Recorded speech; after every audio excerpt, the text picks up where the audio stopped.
Alrighty, so today we're going to learn a little bit about styles of point and click adventures. I feel that we didn't get too much into the actual examples of point and click adventures, which causes confusion and totally understandable. We're going to get into that and hammer out 100% of what kind of game we're working on. Then we're going to discuss our current progress. We already know that we're probably not getting a lot. We're having too much when it comes to concrete details out today, but that's fine. This week was mostly brainstorming, so it's completely fine. Then we are going to be tackling writing for considering that we don't have a writer, we're going to try to work on it together. We're going to do like an ad-lib exercise. And everyone's going to get a point of the writing, such as someone will get the main character, someone will get setting, someone will get plot, someone will get antagonist, and then we'll kind of just blend them together to have fun and see what we can make it work with that. And then we're going to do a little workshop on horror in games, such as the importance of them, the like what goes into them, and what elements do we need to focus on. Alright, so styles of point and click adventure games. So a main one that we usually go into is completely forgot. Give me one sec. I did not share screens on Discord. Gotta make sure that I have that situated. There we go. Alright. Excuse me for that. Okay. So, a style of point and click adventure games that we usually see is there's mainly two kinds. There are the side profile ones. The ones where you see the character, you control them through mouse clicks, either by clicking on a interactable spot on the screen or clicking on a spot on the ground for them to walk towards, and it's primarily based upon mouse clicks. This is a more recent one back in the years called Frambeau. That was really good myself.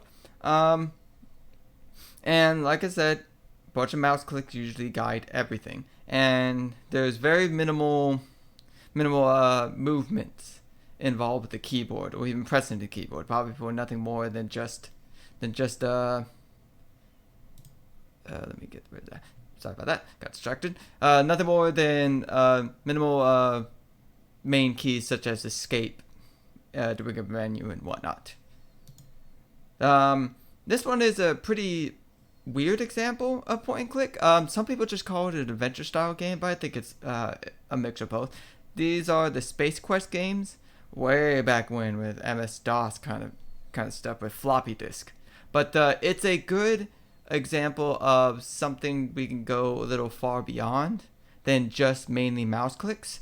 And this one, as far as I understand, is still the movement is based upon the mouse keys, WASD, and a lot of the interaction is still through the mouse, such as clicking things and bringing up menus and whatnot, as I keep up bringing up the menu of the Skype call.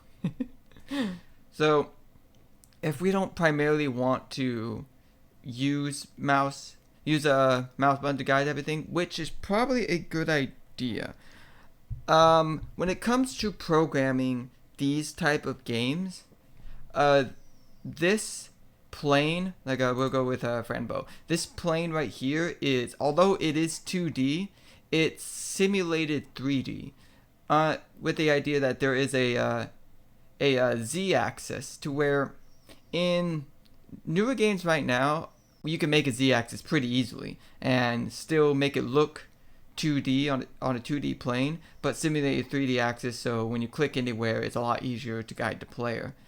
However, for our first game, we probably don't want to do something like that. We probably want to do something along the lines of, if we're doing in this style, we want to try and make it so the player can only go into the interactable spots, like so they can have set pathways. So let's just say in this example, the main character will always go in this spot right here. Once you're done with the spot, so you click this painting, they go to that painting. It's a set path. And then you click somewhere else, they go back to that spot and then go to this spot. So it makes it much easier to code. But I'll get into it later. But that's probably what we'd have to do if we're doing this style of game. Here's another example: Day of the Tentacle, more of a tongue-in-cheek kind of game. This is considered a horror game. It's for kids. So you can see the different kinds of styles we can go to. We don't have to primarily do horror we don't want. A lot of things that go into these type of games.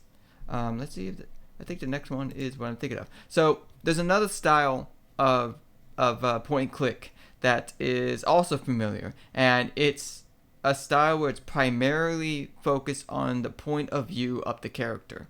So all you really have is a 2D image of what the character is seeing. And a lot of these games have very similar things, such as you saw, the item, the little UI that has the items and the different actions you could take. You don't have to have the actions. A lot of the actions can just basically be a mouse click. They also have an inventory, like I said, and it's very puzzle based, to the point where you're just trying to find things to grab for things to use on different elements. Let's just say you have a locked door. Obviously, you're looking for a key. In this case, I guess it's a screwdriver that could go in the door. Don't know this game, so I don't know exactly. But nonetheless, it's a style we can go with too if we want to limit possible animations and just want to solely focus on the artwork, background art, which is heavy for the artist to do, whoever's going to be the artist. So we want to really make sure this is something to do. But for sure, this is the easiest to program. It's mostly just mouse clicks and object colliders. For if you click here, there's an object collider there. For if you click there, and once you know how to do that, the rest of the game is pretty much easy to make. Here's another example, different kind of style game, where this one is more dark, gritty, and dark and gritty. This is more of a more colorful adaptation of it. Like I said, depends on the kind of horror we're going for. So we'll have to decide on that. If we don't want to go, let's just say we want to make wrong one. Want to make this style of game where you have the main character controlled by you and controlled through the player's action. You can see the player go, and you still want to do that style. Basically, we can go with the top-down view of it. Now, most of these games go with what's called an isometric view. Unfortunately, I don't have an example at the moment, but if anyone wants to look up games of what isometric views are, look at Sanatorium, look at Super Mario RPG was an isometric view. It's that diamond shaped move. Is it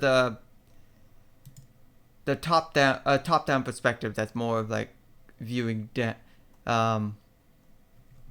anyways, look up those examples. Another kind of there are games that have top down horror elements that are mostly mouse based. An example is this game right here. It's called Darkwood. This one, we aren't going with this kind of movement style. This one is primarily you move based on where the mouse is clicked, and we're not doing that. Most of these games, if any of these point and click adventure games have in common with each other, is it's a room by room setup to where you're just going from room to room, and that's what we're doing. We're just making a set amount of rooms that the player can go through and try to solve whatever mystery we have here. Like I said, art-wise, if we're doing this one, a lot tougher. It can be done. This one is a lot less on the art, but a little tougher to program. That's why I'm thinking if we're going to do a camera view, a top-down camera view would be the best to program. Here's another example. Let me zoom up. Most of these examples that I was able to bring up, is there another one? There we go. Are literally top down to where you see it from the head down, and that's a style we can go with if you don't care so much about the detail of the character sprites themselves, because in this game they have character portraits, so when you talk to the characters, so the sprites themselves don't really matter when it comes to character detail, as long as they do the action that is portrayed. But another style can be this style, to where much like old Zelda games or Pokemon, it's a still top down, but you can see the full back and the full front, so it's not directly from the head. With this kind of style, it is more art based, that kind of looks like these kind of games, to where like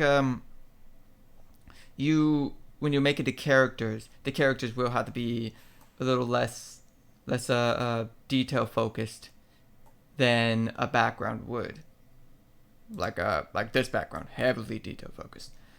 So it's kind of up to us. So now we got that. What we should do with this is to try and... Do I have something like that? Nope, that's not. Try and come up with what we really want in our... Don't want to make it that color yet. What we want in our game. So we can think of a few questions. Like we can think of a camera view. That's way too big. It's like, what kind of camera view do we want? Do we want a side view? Again, just to clarify, something like this, to where you see the character from the side perspective. Same thing with this, same thing with this. Do we want where it's more character's view, where you don't see the main character, you see everything through the main character's eyes, such as this game or this game?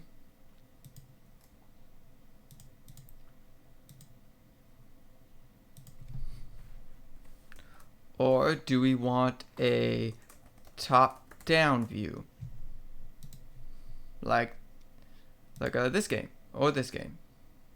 And then, of course, what kind of top-down view do you want? Exactly like that, to where it's more directly from top? Or do we want something that's more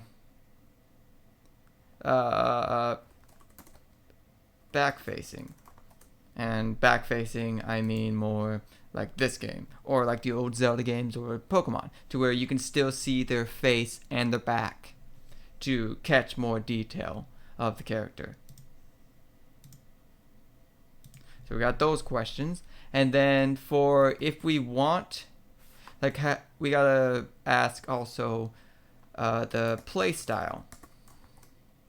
Now, do we want, if we're going with, let's just say, side view, do we want it to be through primarily mouse clicks?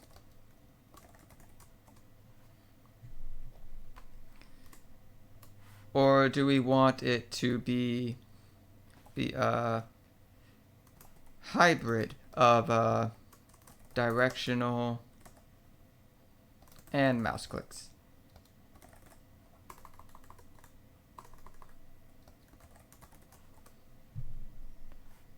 Let me shrink this so I can add more. Boop. There we go. Very important question to ask. Now, another thing we want to get across is what do we want for our playstyle, for our main design? So do we want puzzles? Because a lot of these games, a lot of these point and click adventure games, they have, like, especially this style games and this style games, they'll have a couple types of screens you can go about. You can go about these kind of screens, or when you click on a object, they'll a lot of times have puzzles with them, and puzzles could be anything involving no. Come on, Photoshop, work with me. No, I don't want that.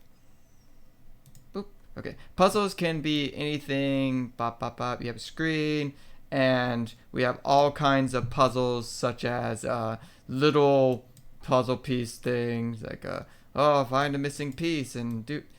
I am not good at drawing with a mouse, but nonetheless, you have pieces right here. You're like, fit the puzzle pieces together to try to fix the puzzles. That one's obviously pretty easy to go about.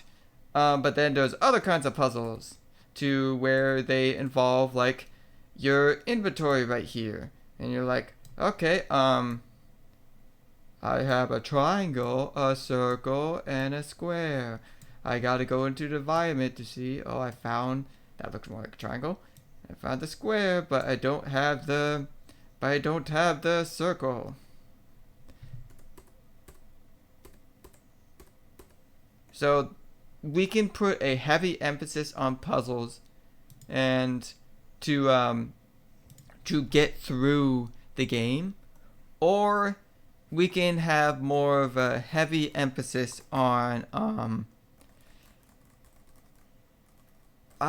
what's the word for it? It's not primarily puzzles. Something is. I want to make sure. Give me a sec. There we go. I've been having that on there the whole time. Sorry about that. Anyways, it's more like I would just call them small puzzles. And what do I mean by that? Well, no, I got an idea. Item puzzles. And you saw a little example of item puzzles. Puzzles with the different block colors I put. But an example with this would be, in this game, you have all these items, and you're just trying to figure out how to get through the level by finding the items and using the items in every situation. So in this type of game, you'll be like, okay, gotta inspect this place. Click the door, says door's locked. Click down here, and it'll say a text that says, I can't see, I need something to get through. And so now this character has a flashlight. You can use the flashlight, click and drag, click it, and now the character can see. And so that's the kind of puzzles we can focus on as well. Those would be easier to construct and way easier to program than the kind of puzzles that to be fair, these kind of games focus on. I don't know I don't know. This game primarily has something like that, but a lot of these games see in this kind of style do have different kind of more intense puzzles that will be harder to program, and we won't do anything too intense if we do these kind of puzzles. But I will say it is tougher to program those kind of puzzles instead of the little situational puzzles that involves items. So that's something to think about. I suggest that when we we should do another vote and on the kind of game we want to make. We're going to do one vote, which would be the camera view, and it will be 4 votes. It will be, do we want the side view? Do we want the character view? Do we want the top down directly from top, or top down yes, top down back facing. We'll also do a play style. So if you click if you want a side view, do you want it? Oh wait, no. Give me a sec. It does not primarily need to be a side view because we could do it from the top down as well. So we'll just put that in controls.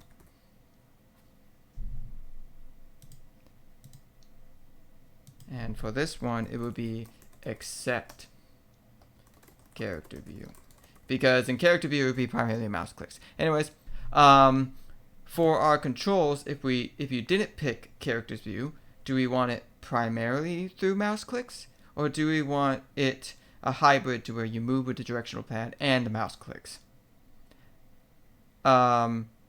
So we'll have that for controls, and then we'll vote for puzzles or item puzzles. So that's 3 votes we'll do. The vote on the camera view, the vote on the controls, and the vote on the type of puzzles we'll have. So we got that down. So, what's next? I'll go into current progress in a little bit.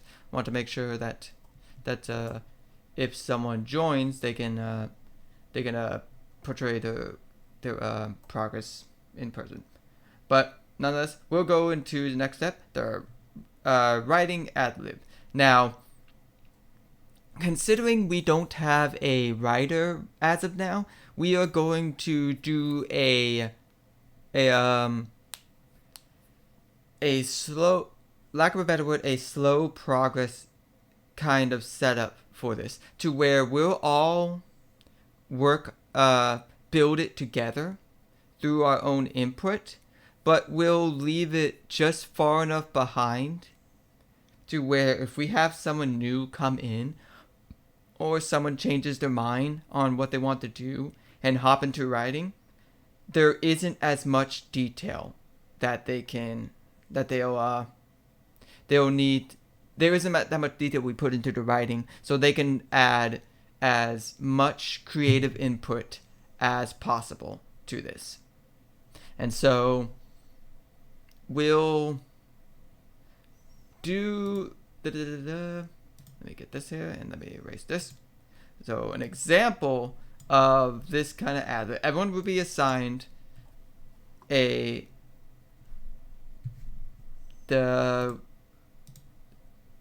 one part of the main writing to this game. The main character, the setting, the plot, and an antagonist. And this will be what is known, and we'll put it all together to be what is known as a one-sentence summary.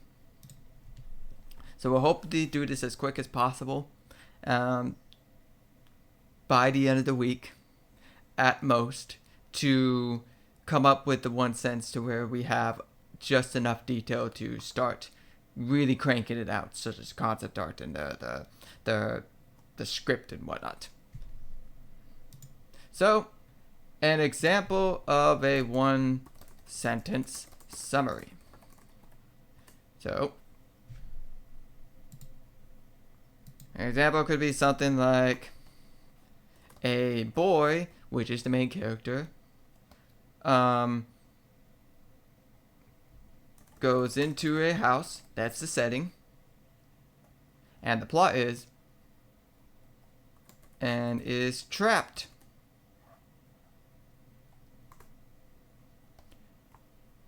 No, let's put a comma there.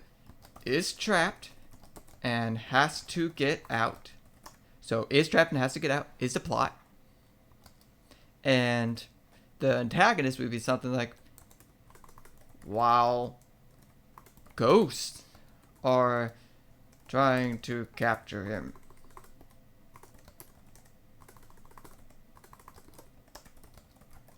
That's the one sentence summary. We got a main character, we got a setting, and we got a plot, and we got an antagonist. Now, we can replace this with any one of these spots with anything. So, let's say instead of a house, goes into a mansion. And instead of trapped, it has to get out. We could do something like, it's trying to get in to save his mom. That's a plot. And then while come up with a different antagonist. And it doesn't even need to be a actual thing with a horror element. It doesn't even have to be like a person chasing after him or a monster. It could be while avoiding the house's curse. And the curse can be like the items keep on falling on him, or the house keeps on rearranging on him. So, an entirely new one sentence summary. I could just start making up these at the top of my head. A doctor is trapped in a hospital. We got a part of a plot with setting. Trapped in a hospital. Attempting to find a cure for a plague while stabilizing patients from becoming zombies. So, we got a main character, a doctor, and we got the plot, or the setting, which is a hospital, and the plot is trapped, attempted to find a cure of a plague, and the antagonist is zombies. The patients that will turn into the zombies. Let's come up with another one. So let's go with let's do a bit of a funny one. Old man is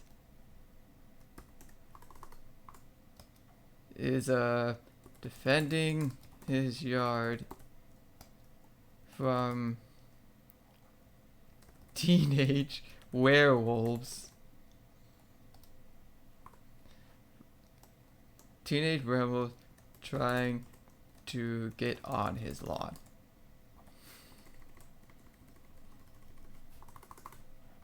There we go. Old man, which is the main character. His lawn, which is the setting. The antagonists are teenage werewolves, and the plot is they're trying to get on his lawn, and he's defending his lawn. A bit of a Plants vs. Zombies scenario.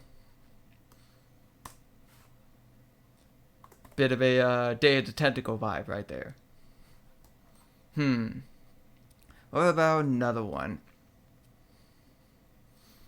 So, let's stick with the house setting, but so young girl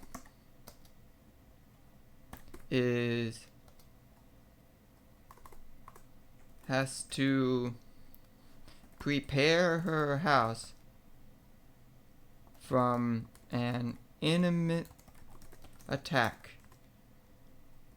from... Let's do a curse again. From a curse. From a family curse. So we got the main character, young girl. We got the setting, the house, and we got the antagonist, which is a family curse, and prepare her, and the plot. Got to prepare her house for the intimate attack. So we can have a lot of fun with this. Just coming up with as many possible ad-libs as we want. Whoever, I'm going to, I believe I gave, like I said, I'm trying to put myself out from this as much as possible so everyone who contributes, everyone can contribute. So I already gave Dimitri the main character and setting. So if he wants to keep it the same, where it's a house and there's a boy, that's fine. Remember, we're keeping it vague We're keeping it vague. We're making sure that we're only fitting it in a one-sentence summary for now. Like I said, so just in case if someone wants to come in to be the writer, they can use it without having to be bogged down with detail, with a strict detail. We don't want to erase anything anybody puts in right now, but we don't want to put in too much detail so that when someone comes in, they don't have to get to. Anyways, so we got that done. Hopefully hopefully that's enough. So it appears that we do not have anyone here at the moment. That's fine. We can go straight to the current progress. So right now, as far as I understand, we have people, the programmers learning how to program in Unity, which is completely fine. Beginner programmers need time to adjust themselves to a new medium, and we have more time to do so. So hopefully by next week we'll have something of the basics of programming. The not programming done, but programming, lack of a better word, learning, to go off of and really start cranking the game out. So the next thing we have is we have some good old concept art from Dimitri, which is always nice. I will show it up in a sec. So we got some main character action going on. And sorry for the double image. It looks nice. Oh wait, no, I'll explain that to horror. Nonetheless, we got some possible antagonists. Good to just shoot out ideas. These are just quick, and we got a possible setting. Got a little house on a hill, or it looks like a floating house. Alright. Got a little portrait, and then we got different possible interpretations of the character. I say that's good. Alright. So as for me, I've explained it in the Discord, but I'll explain it here again.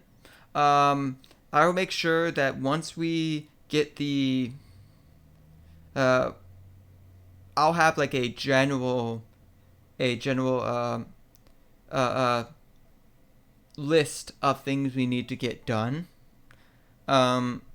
Because we don't have solid detail of what we're making quite yet, it will be, like I said, pretty general of things that we need to make for the upcoming game, and it'll be worked on as more detail is put about. I'll make another Google Drive, and I will do better in making sure that it's scheduled, so that we can I'll put in something every day, or no, not every day, every week at least.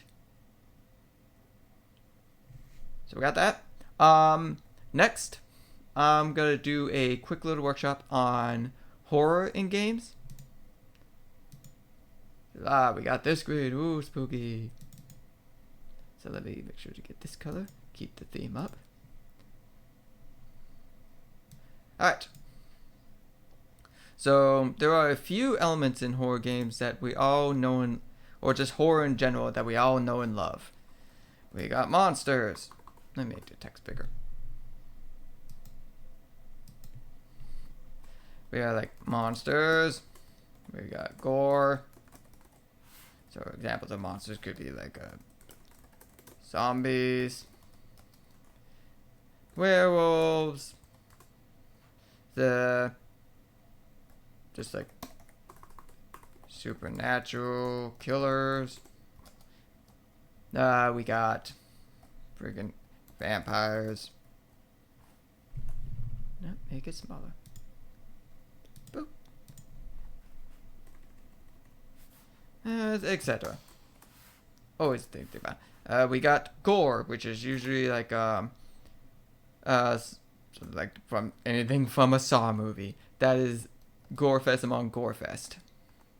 That's Final Destination movie. We got Resident Evil. That's definitely for a bunch of gore.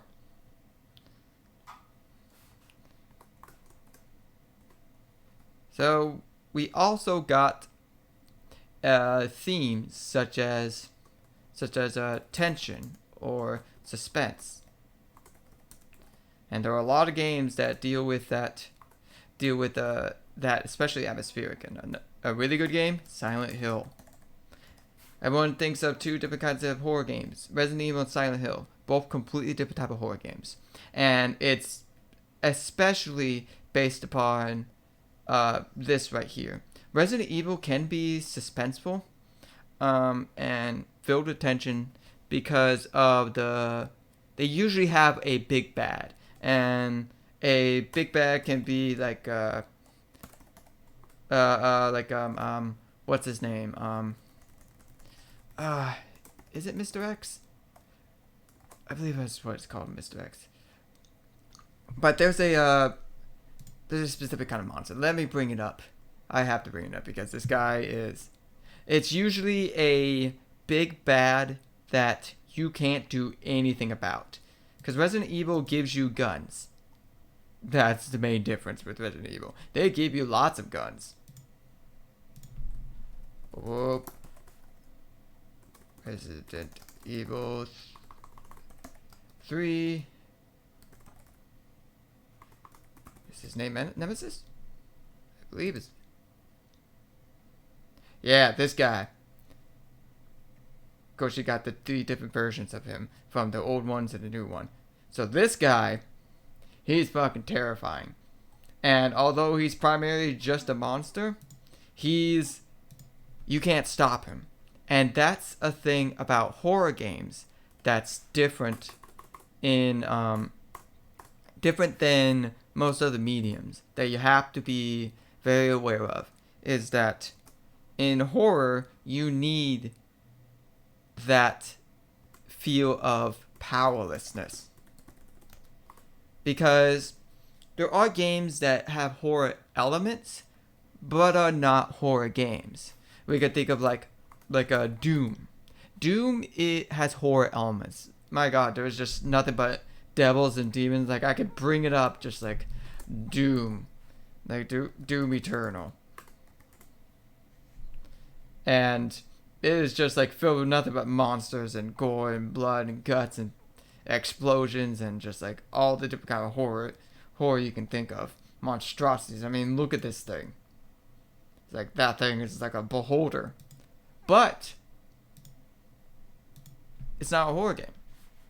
It's an action game. First person shooter. It does not fill you with powerlessness. My God, it fills you with all kinds of power to take them on. It takes away that fear, like rips it out, and you become the fear.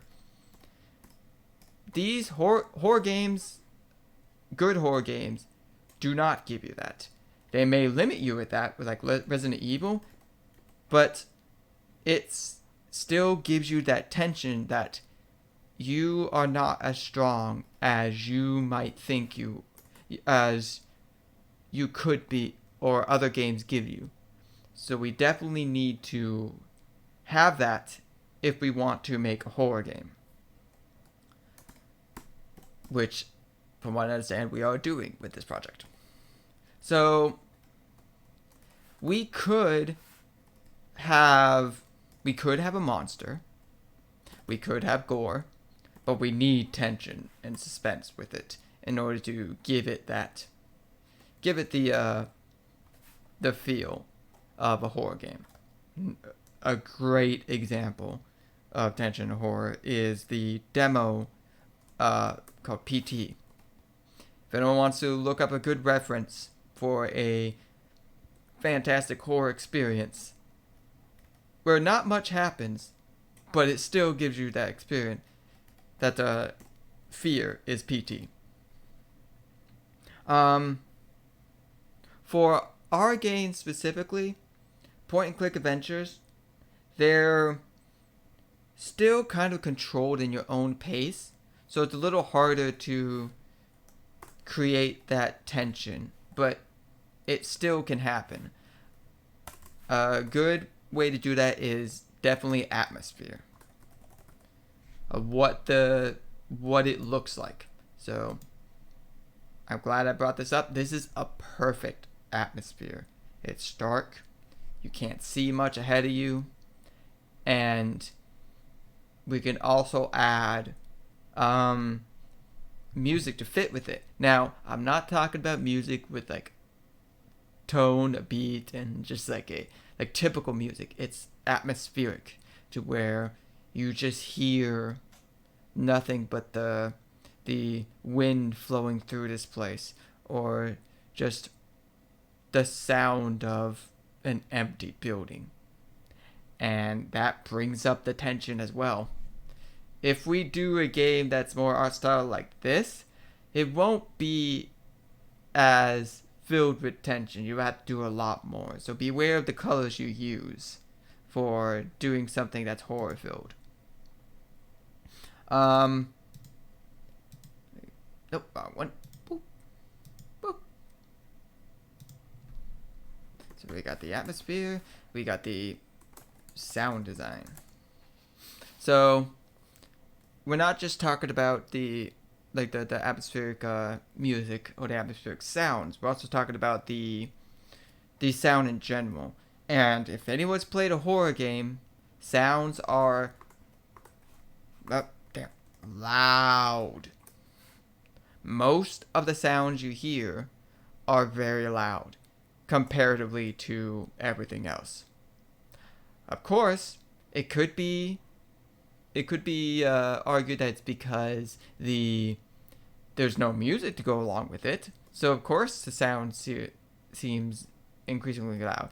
But for a sound designer, we want to make sure that the sounds we want the player to hear that will cause the most tension are the loudest.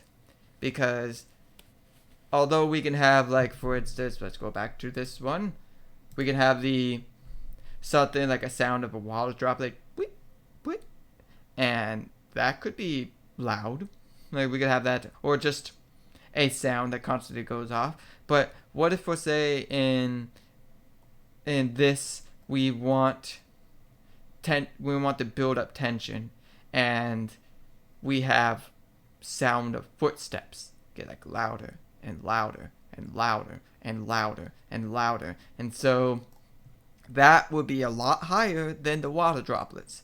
This may seem obvious to think about, but in the midst of making the game, sometimes we just want to put in sound effects just to make it appear, and we don't realize how important each sound effect is.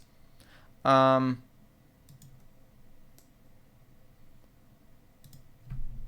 we got that. So for a point-and-click adventure game, we have several options, and I explained them in the last meeting before, but I think it's good.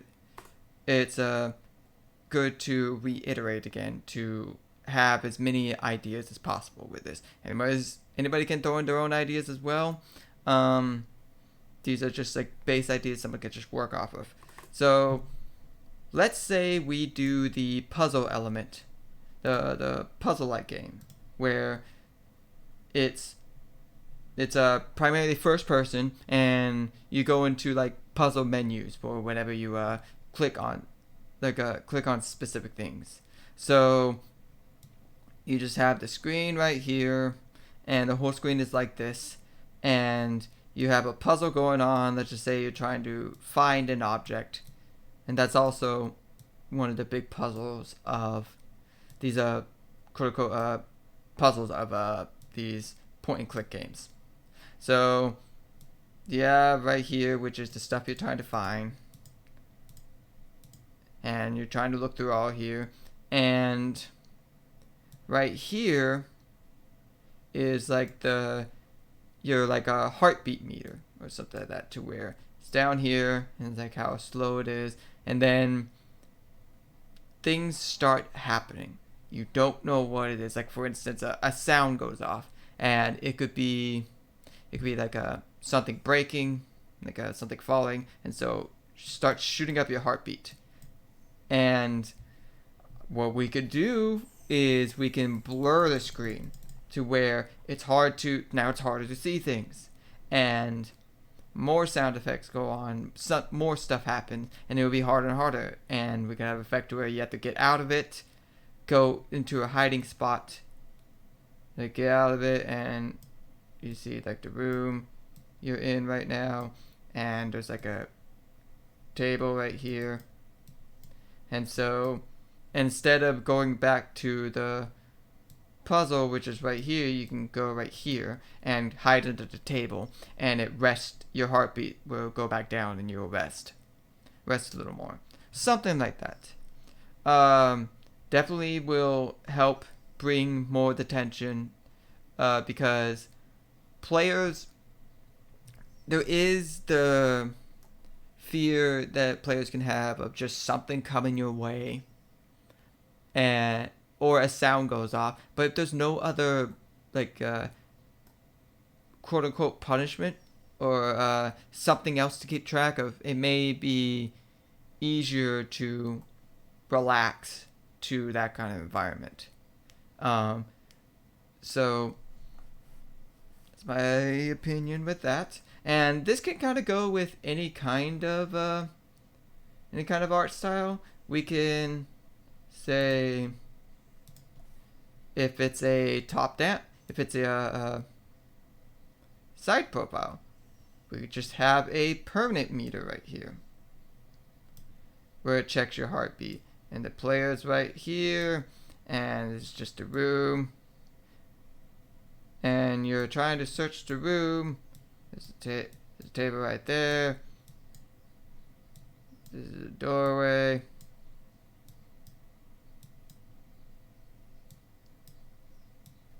And you're searching the room, trying to find stuff around here, and this meter starts going up, and the character can start going slower instead. Because there was this game that I thought it was really good with that. I forgot what it's called. It was a game, like a top-down perspective horror game, to where it's very cute drawings, but it had a stamina meter to where how long the character can run, and as they got more scared, the stamina, the max meter got shorter and shorter. So like they have a giant stamina meter, and as they got scared, the max stamina got shorter and shorter and shorter. So you had to hide in order to bring your stamina back up. So we could definitely do something like that. So that's just one idea of a possible tension that we can build up here. If we want to do something actiony, make sure to put limits, like I said, like Resident Evil does that, to where we don't want to make them just go gun crazy and everything is fine now. You can just shoot them all, and it'll be cool. So that's just examples of different designs. Obviously, we're going to get into design later, like the specifics of the design. Just like the same with the writing, we want to keep it pretty vague, for just in case someone wants to hop into designing, but move it forward just enough to where we can still make progress. All right. Oh, good. That went a lot quicker than expected. And I believe I am done. So, hope whoever watches this finds some good things with it. And any questions, go ahead and post them on the Discord. And we'll see everyone later. All right. Goodbye.